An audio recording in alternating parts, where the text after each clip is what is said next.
Fala aí pessoal, aqui é o JP e agora a gente continua estudando dentro da eletroquímica a eletrólise.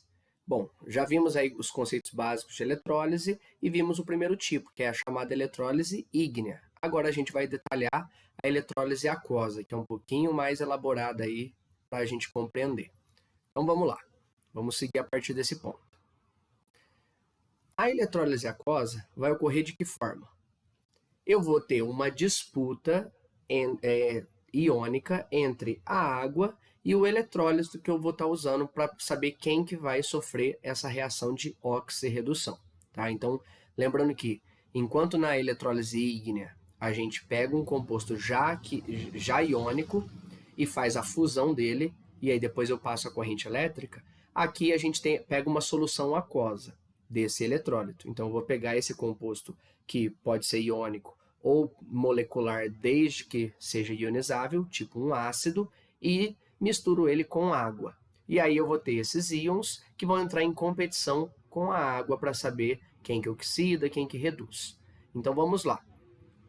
Lembrando que quando a gente fala de água, a gente tem esse equilíbrio químico aqui. A água está em equilíbrio com o H+, e o OH-. Tá? Então, isso daqui ajuda a gente, inclusive, a pensar algumas das disputas que a gente vai ver. Tá? Então, lembra que a parte positiva da água é só o hidrogênio e o negativo da água tem oxigênio.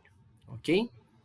E o eletrólito nosso, quando eu dissolvê-lo em água, ele vai se separar nos íons A+, e B-, tá? Aqui com cargas aleatórias. Pode ser, obviamente, de cargas diferentes, tipo 2 positivos, enfim. Mas é naquela proporção estequiométrica mesmo.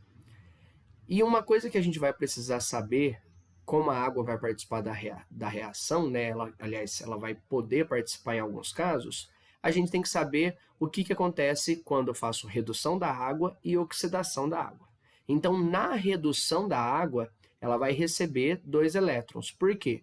O hidrogênio, o H+, que vai sofrer redução.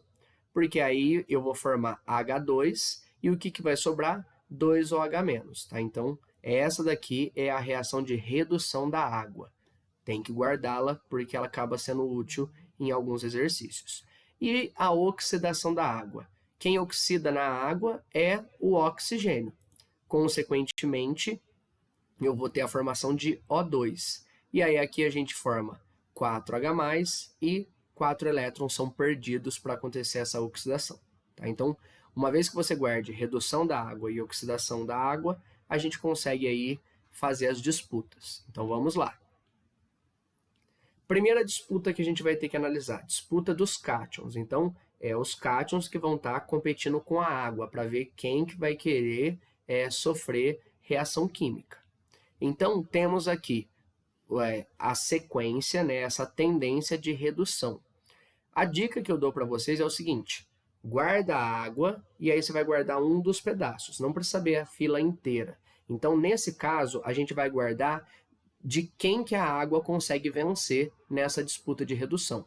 Então, a água vai ser capaz de vencer todos os elementos da família 1A, são a família dos metais alcalinos, que a gente guarda aí, né, como linacama, Robson Crusoe em francês, que a gente já aprendeu lá atrás, né? Lítio, sódio, potássio, rubídio, césio e frâncio.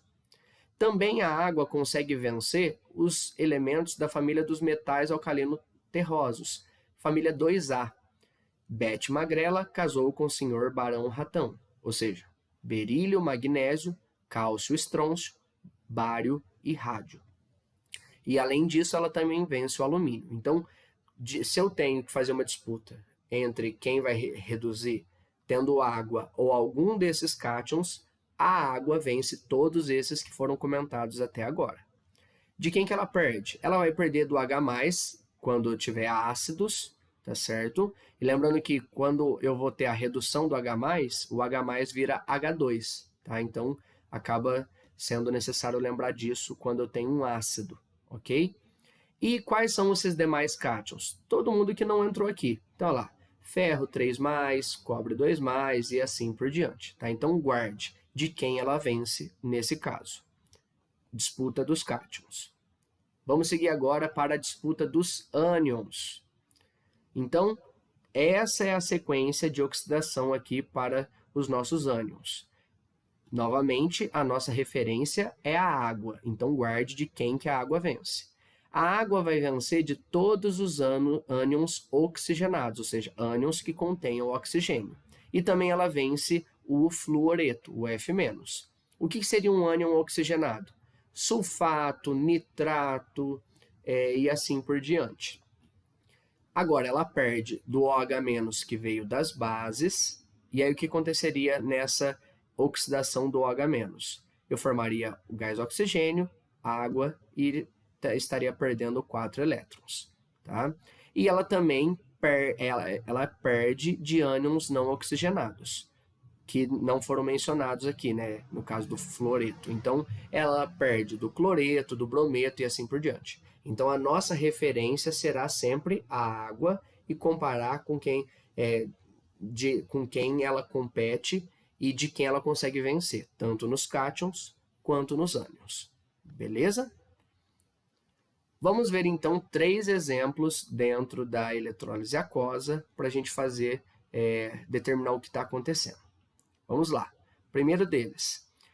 No vídeo de eletrólise ígnea, a gente fez eletrólise ígnea do cloreto de sódio, do sal de cozinha. Agora a gente vai repetir a eletrólise, mas agora eletrólise aquosa desse sal.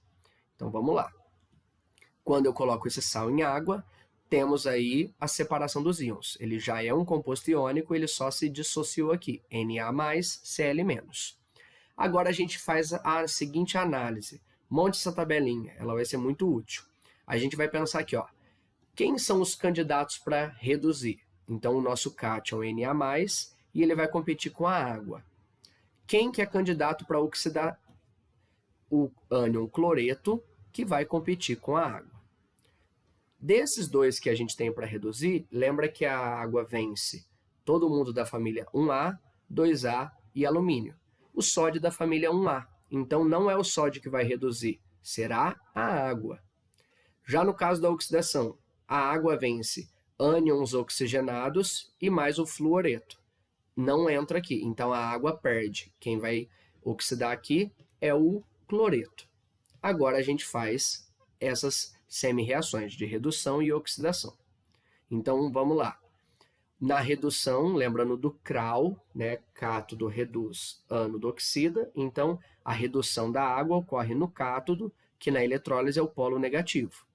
Lembra lá do esquema que a gente já viu da pipoca. Em pilhas, o positivo é o cátodo, mas eletrólise, como é trocado, o negativo que é o cátodo, ok? Essa daqui é a redução da água, que a gente viu. Então, quem vai reduzir aqui é o hidrogênio, no caso que vai virar gás hidrogênio, H2. Então, está recebendo 2 elétrons. Já no ânodo, quem vai oxidar é o cloreto, então ele vai virar Cl2, Cl2 gasoso, e aí vai perder 2 elétrons. Se ele pede para a gente a equação global, vamos lá. O que a gente tem? Os elétrons vão sumir, eles já estão na quantidade certa, 2 e 2 aqui.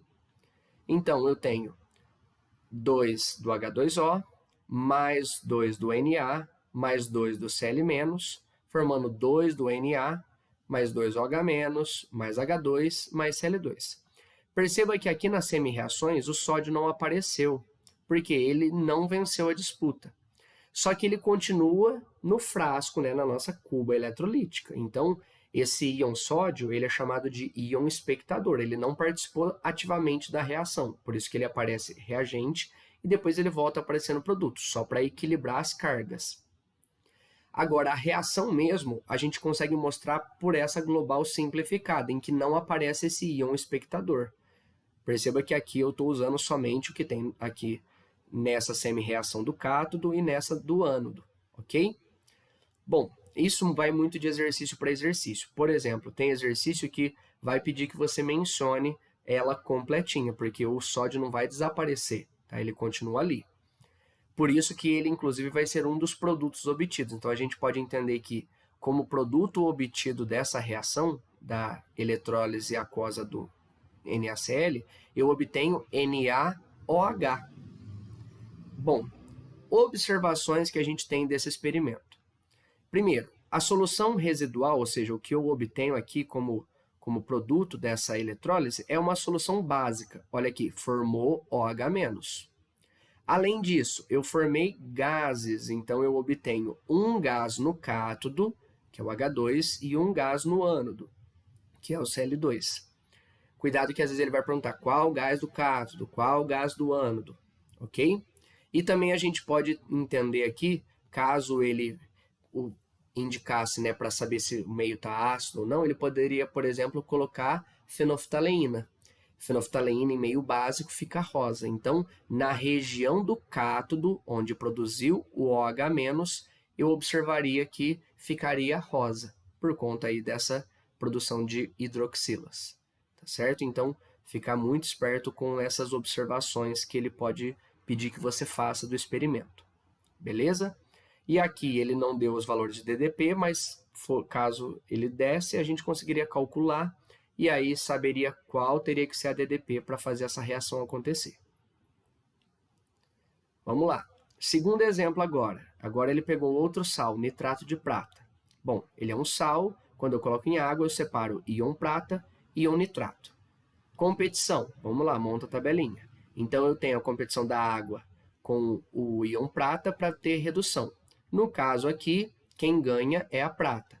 Lembra que prata não está na 1A, nem na 2A, nem em alumínio. Já no caso da oxidação, a água vence porque ela vence ânions oxigenados, como é o caso do nitrato. Então, vamos montar aqui. No cátodo, é a prata que vai reduzir. O que eu vou obter? Prata metálica, Ag sólido. Precisei apenas de um elétron. Já no ânodo, eu tenho aqui a oxidação da água. A gente vai obter aqui gás oxigênio, 4 do H+, e eu vou perder 4 elétrons. Se eu quiser fazer a reação global, eu tenho que igualar os elétrons. Então, eu tenho que pegar essa equação de cima aqui e multiplicar todo mundo por 4. Porque aí eu consigo cortar os meus elétrons. Agora sim, reação global. A água, né, 2 da água, mais 4 do íon prata. Lembrando que o nitrato, ele tá só para equilibrar, ele não participou da reação, por isso que ele aparece antes e vai aparecer também depois. Então, 4 do nitrato. Formando aqui 4 do H+, 4 nitratos, 4 da prata metálica e mais o O2.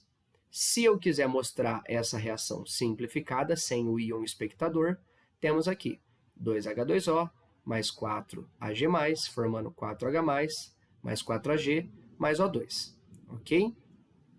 Observações que a gente faz aqui nessa reação. Bom, o H+ com o NO3, né, NO3-, é o ácido nítrico. Então, a solução residual, como eu tenho aqui a formação de H+, é uma solução residual ácida. Além disso, a gente também forma gases, no caso formamos o O2, ok? No ânodo, e formamos prata pura no cátodo, ok? Conseguimos obter prata metálica no cátodo. Cuidado porque uma evidência que formou gás é porque começa a observar a formação de bolhas naquela região. Então, perto do eletrodo do cátodo, né, no eletrodo de grafite, que vai ser o cátodo, eu observo aí várias bolhas, ok? Vamos para um último exemplo dentro da eletrólise aquosa. Então, temos aqui agora a solução aquosa de H2SO4.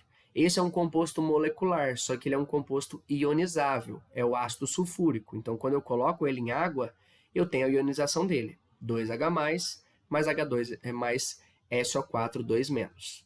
Então, competição. É o H+ que compete com a água, é o sulfato que compete com a água.